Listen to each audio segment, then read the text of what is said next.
दोस्तों, राजस्थान की राजनीति में बहुत जल्दी कोई बहुत बड़ा उबाल आने की संभावनाएं नजर आ रही हैं। पूर्व मुख्यमंत्री श्रीमती वसुंधरा राजे सोमवार को सुबह दिल्ली पहुंची और दोपहर में उन्होंने प्रधानमंत्री नरेंद्र मोदी से करीब 20 मिनट तक बातचीत की। इस बातचीत के बाद श्रीमती राजे तो प्रसन्न मुद्रा में निकली और फिर वे केंद्रीय गृह मंत्री अमित शाह से मिलने पहुंची।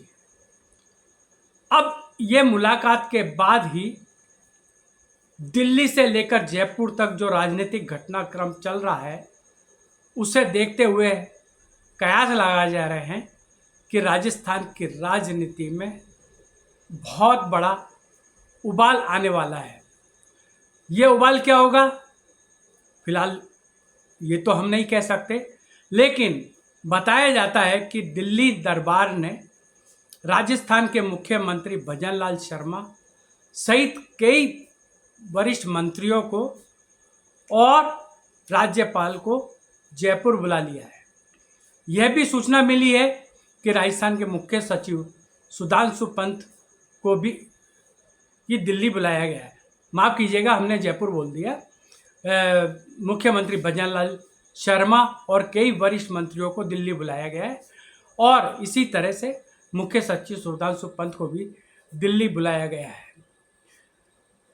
कुछ कयास तो ये लगाए जा रहे हैं कि श्रीमती वसुंधरा राजे को उपराष्ट्रपति पद का उम्मीदवार बनाया जा सकता है, लेकिन कुछ राजनीतिक पंडित ये भी कहते हैं कि श्रीमती राजे उपराष्ट्रपति बनने के लिए राजी नहीं होंगी।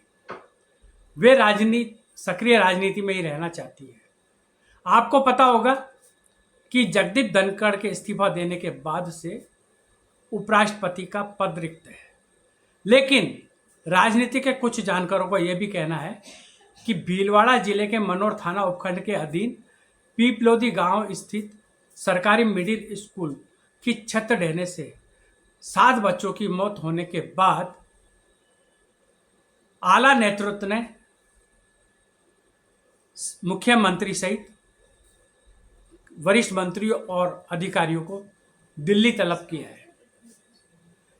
कयास अपनी जगह हैं, सारे कयास अपने अपने लगा रहे हैं। क्या होता है, क्या नहीं होता है, क्या फेरबदल होता है, क्या मंत्रिमंडल में फेरबदल होगा, क्या मंत्रिमंडल का विस्तार होगा, क्या वसुंधरा राजे को राष्ट्रपति बनाया जाएगा या वसुंधरा राजे को कोई बहुत बड़ी जिम्मेदारी दी जाएगी।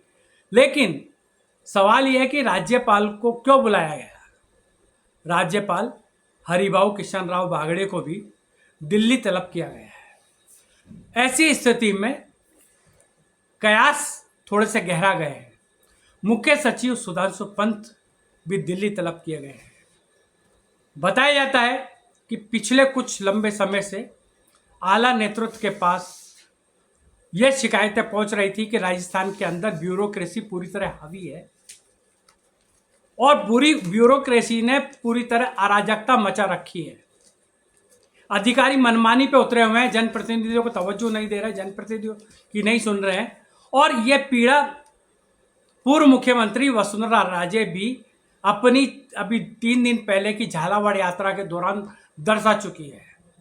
जब वे पीपलोदी गांव में मृतक बच्चों के परिवार वालों से मिलने पहुंची तो उनकी आंखें नम थी और उन्होंने सरकार को लेके कुछ टिप्पणी भी की थी।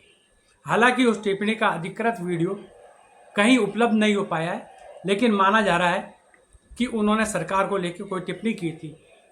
श्रीमती राजे सरकार को लेके कुछ माह पहले भी झालावाड़ दौरे के दौरान टिप्पणी कर चुकी है। जब उन्होंने कुछ अधिकारियों से जानकारी मांगी थी तो अधिकारी दाएं बाएं करने लगे। ऐसे में श्रीमती राजे ने अधिकारियों को जमकर फटकारा भी था, लेकिन ये भी कहा था कि ये ब्यूरोक्रेसी का रवैया ठीक नहीं है। अब दिल्ली से और जयपुर के बीच में जो हलचल चल रही है, उसके नतीजे क्या होते हैं ये आने वाले समय में देखना पड़ेगा। अभी राजनीतिक गलियारों में कयासों का बाजार गर्म है, तरह तरह के कयास लगा जा रहे हैं। निष्कर्ष रूप से कुछ भी सामने नहीं है। और निष्कर्ष रूप से तभी सामने आएगा जब या तो दिल्ली दरबार मुंह खोलेगा या राजस्थान का प्रदेश बीजेपी नेतृत्व या मुख्यमंत्री भजन लाल शर्मा मुंह खोलेंगे। तो हम वो स्थिति पर नज़र बनाए रखे हुए हैं। जो भी इस ताज़ा स्थिति होगी उससे हम आपको अवगत कराएंगे। हमारा ये बुलेटिन, हमारा ये राजनीतिक एनालिसिस आपको कैसा लगा, इससे आप हमें अवगत कराते रहिए। जय हिंद।